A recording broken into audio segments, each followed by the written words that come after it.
Hi friends, welcome to my wild life agriculture YouTube channel. Friends, మీరు కనుక ఇప్పటివరకు మన ఛానల్ని సబ్స్క్రైబ్ చేయనట్లయితే దయచేసి ఇప్పుడే సబ్స్క్రైబ్ చేసుకోగలరు. అదేవిధంగా పక్కన ఉన్న గంటను కూడా ఆన్లో పెట్టుకోండి. వీడియో పెట్టిన వెంటనే మీకు నోటిఫికేషన్ వస్తుంది. ఇప్పుడు మనం ఈ వీడియోలో మిరప సాగు చేయడానికంటే ముందు నేలని ఏ విధంగా ప్రిపేర్ చేసుకోవాలి, అదేవిధంగా మనకు పంట వేసిన తర్వాత విల్టు సమస్య రాకుండా ఏ విధమైన చర్యలు తీసుకుంటే మనము విల్టు బారి నుంచి తప్పించుకునే అవకాశం ఉంటుంది, ఇలాంటి విషయాల గురించి తెలుసుకుందాము. అయితే ముందుగా విల్ట్ గురించి చూసుకున్నట్లయితే విల్ట్ అనేది 2 రకాలుగా ఉంటుంది. అది బ్యాక్టీరియల్ విల్ట్, అంటే బ్యాక్టీరియా ద్వారా వచ్చేటువంటి వేరుకుళ్ళు. ఇంకొకటి ఫంగల్ విల్ట్.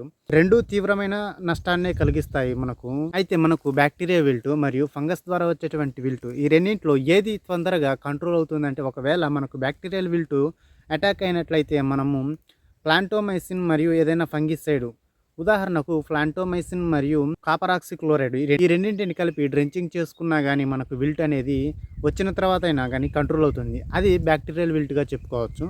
కాకపోతే శిలీంధ్రాల ద్వారా వచ్చేటువంటి విల్ట్ని మనము వచ్చిన తర్వాత అదుపు చేయడం అనేది ఒక కళగా చెప్పుకోవచ్చు. ఎందుకంటే నా యొక్క సొంత అనుభవం ద్వారా నేను తెలుసుకున్నా కాబట్టి ఈ విషయం నేను చెప్పగలుగుతున్నాను. వాతావరణం ఎప్పుడైతే ఈ శిలీంధ్రపు విల్టుకు అత్యంత అనుకూలంగా ఉంటుందో అటువంటి సమయంలో దీన్ని మనం అసలు కంట్రోల్ చేయలేము. మనము ప్రధాన చేనులో నారుని ఒక్కసారి రీప్లాంటేషన్ చేసిన తర్వాత అది పెట్టినట్టు బతికితే, సరే ఫర్ ఎగ్జాంపుల్ పెట్టిన ఒక 20 రోజుల వరకు అది బతికినట్లయితే, వేరు దగ్గర ఏ విధమైన సమస్య లేకుండా అది బ్రతికినట్లయితే దాన్ని మనము తర్వాత విల్ట్ వచ్చినా కానీ అది బ్యాక్టీరియా విల్ట్గా మనం అనుకోవచ్చు. దాన్ని మనము ప్లాంటోమైసిన్ లాంటి ఏదైనా యాంటీ బ్యాక్టీరియాలు మందులను వాడినట్లయితే అది కంట్రోల్లోకి వస్తుంది. కాకపోతే ఈ శిలీంధ్రాల ద్వారా వచ్చేటువంటి విల్ట్ని మనము రాకముందే కంట్రోల్ చేసుకోవాలి. ఒకసారి మొక్కని పెట్టిన తర్వాత ప్రధాన చేనులో అది ఒకసారి చనిపోయిందంటే, మళ్ళీ ఇంకో మొక్క పెడితే అది కూడా చనిపోయిందంటే, ఇక దానిలో మనం పెట్టినా కానీ ఎట్లాంటి మొక్కలు పట్టుకొచ్చి పెట్టినా కానీ అవి అసలు బతకవు ఫ్రెండ్స్. ఎందుకంటే మనం పెట్టుబడి వేస్ట్ చేసుకోవడం తప్ప దానివల్ల ఎటువంటి యూజ్ ఉండదు. దానికి బదులు ఒకసారి ప్లాంటేషన్ జరిగిన తర్వాత అది పోయినట్లయితే, విల్టు సమస్యతోటి చెప్పేది నేను, ఒకవేళ విల్టు సమస్యతోటి అది పోయినట్లయితే మళ్ళీ మొక్క తెచ్చి పెట్టిన తర్వాత అది కూడా పోయినట్లయితే, అంటే 2 సార్లు పోయినట్లయితే, ఇక దాంట్లో మీరు ఎటువంటి మిర్చిని వేయకండి ఫ్రెండ్స్. దానికి బదులు పంట మార్పిడి కింద వేరే ఏదైనా పంటని వేసుకున్నా కానీ కొంతలో కొంతైనా మన డబ్బు సేఫ్గా ఉంటుంది, శ్రమ తగ్గుతుంది, మైండ్ ఫ్రీ, అంటే మానసిక ఒత్తిడి అనేది అసలు ఉండదు ఫ్రెండ్స్.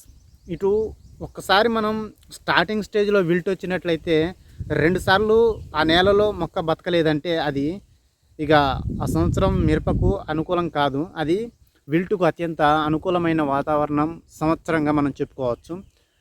ఈ విధంగా ఉంటుంది. అయితే మనం ప్రిపరేషన్ ఫస్ట్ నుంచి ఏ విధంగా చేసుకోవాలంటే, బాగా చివికినటువంటి ఎరువుని, అంటే ఎక్కువ స్టాక్ ఉన్న ఎరువు అయితే అది చివికిన ఎరువుగా మనం పరిగణించవచ్చు.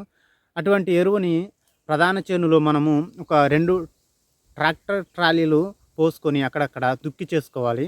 అదేవిధంగా ఒక 200 కేజీలు లేదా ఒక 100 కేజీలైనా కానీ పశువుల ఎరువుని, అది కూడా మాగిన పశువు ఎరువులోనే, దానిలో ఒక కేజీ ట్రైకోడర్మా విరిడి మరియు సూడోమోనాస్ రెండింటిని కలిపి మిక్స్ చేసుకొని ప్రధాన చేనులో చల్లుకొని లాస్ట్ ఆఖరి దుక్కిలో చల్లుకొని దుక్కి చేసుకోవాలంటే, ఇంకా దుక్కి చేస్తామనుకునే టైంలో దాన్ని మొత్తం చల్లేసి దుక్కి చేసుకున్నట్లయితే విల్టు సమస్య అనేది కొంతమేర కంట్రోల్ అవుతుంది. అదేవిధంగా వేసవిలో, ఎండాకాలంలో లోతు దుక్కులు చేసుకోవాలి. ఈ విధంగా లోతు దుక్కులు చేసుకోవడం ద్వారా ఒక విల్టు సమస్యనే కాదు, ఇతర కీటకాల యొక్క ప్యూప దశ కూడా, అంటే ప్యూప దశలో ఉన్నటువంటి ఇతర ఇన్సెక్ట్స్ కూడా అవి ఎండవేడికి తట్టుకోలేకుండా లోతు దుక్కి చేయడం వల్ల అవి తిరగలబడి ప్యూపాలన్నీ బయటపడి అవి చనిపోతూ ఉంటాయి.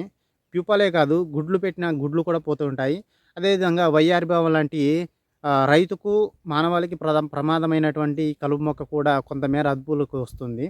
ఈ విధంగా వేసవిలో లోతు దుక్కులు చేసుకోవడం, అదేవిధంగా ట్రైకోడర్మా సూడోమోనాస్ ఈ రెండింటిని వృద్ధి చేసుకొని చల్లుకోవడము, అదేవిధంగా పశువుల ఎరువుని, మాగినటువంటి పశువుల ఎరువుని ఒక 2 ట్రాక్టర్లు పోసుకోవడం, ఈ విధంగా ఎక్కువసార్లు దుక్కి చేసుకొని తర్వాత మనం ప్లాంటేషన్ చేసుకోవాలి. ఒకవేళ మీరు పేపర్ సాగు చేస్తున్నట్లయితే, అదే డ్రిప్ ఇరిగేషన్ తోటి సాగు చేస్తున్నట్టయితే, బోజలు తోలుకున్న తర్వాత బోజల మీద మెగా పవర్ మరియు వేపపిండిని కూడా కలుపుకొని, అదేవిధంగా విల్టు సమస్య రాకుండా ట్రైకోడర్మా మరియు సూడోమోనాస్ రెండింటిని కలిపినటువంటి ఎరువుని కూడా బోజల మీద పోసుకొని తర్వాత మల్చింగ్ షీట్‌ని పరుచుకోవాల్సి ఉంటుంది. ఈ విధంగా చేసుకున్నట్లయితే విల్ట్ బారి నుంచి తప్పించుకోవచ్చు. చెప్పాను కదా! ఇంతకుముందు ప్లాంటేషన్ చేసుకుని 2 సార్లకు మించి మీరు అందులో ప్లాంటేషన్ చేయకండి. అంటే ఒకసారి పెట్టిన తర్వాత అది పోయినట్లయితే విల్ట్‌తోటి మాత్రమే పోయినట్లయితే మళ్ళీ మొక్క పెట్టితే అది కూడా పోయినట్లయితే ఇక పెట్టకండి. దానికి బదులు వేరే పంట వేసుకున్నట్లయితే మీ డబ్బు సేఫ్‌గా ఉంటుంది. మీకు మెంటల్ టెన్షన్ అనేది ఉండదు. అదేవిధంగా శ్రమ కూడా తగ్గుతుంది.